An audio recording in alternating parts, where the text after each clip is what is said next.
The theme of this movie was psychosis.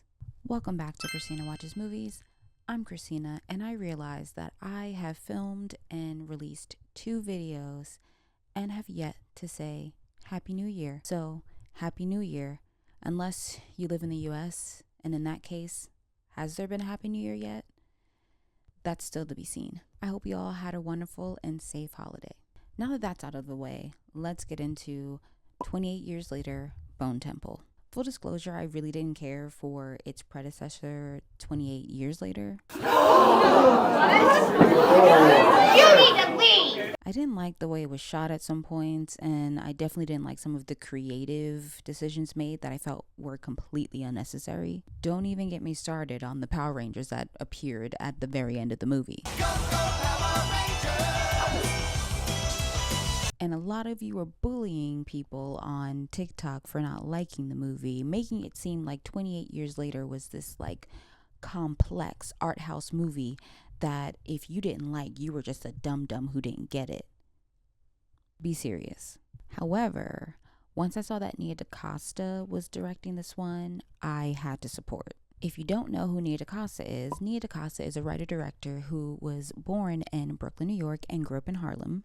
She graduated from New York University's Tisch School of Arts in 2011 and earned a degree from London's Royal Central School of Speech and Drama. She's written and directed movies like the 2022 Candyman, The Marvels, which is a movie that is overly hated and doesn't deserve the hate it gets. And she didn't deserve the hate that she got during that time, but that's another video topic. She also directed and wrote Hedda, Little Woods, and many more. As you can tell, she is a pretty extraordinary creative, and why, despite not liking the first movie, I would support this one.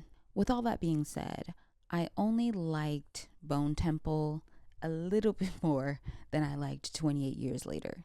Thankfully, the creative issues I had with the first one is completely absent from this one. I like that we explore what the infection might be, how it's altering the infected, and what the infected are actually experiencing and seeing that's causing them to behave in the way that they do.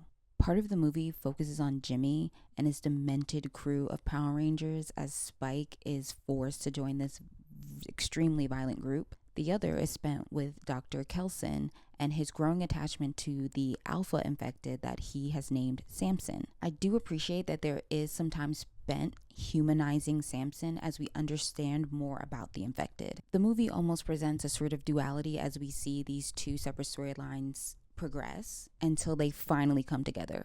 Once these 2 storylines come together, I feel like is where the movie shines the best. At this point, it's funny, it's thrilling, and it's also where Ralph Fiennes shines as well. The icing on the cake, though, is the last 10 minutes of the movie, which I will not spoil, but personally for me, it made the entire movie worth seeing. This is why I fully believe in finishing movies, even if when you start them, you don't like them. One, because I honestly stopped listening to an opinion on a movie once the person who's giving the opinion says that they didn't finish the movie or only watched the first 20 minutes of it.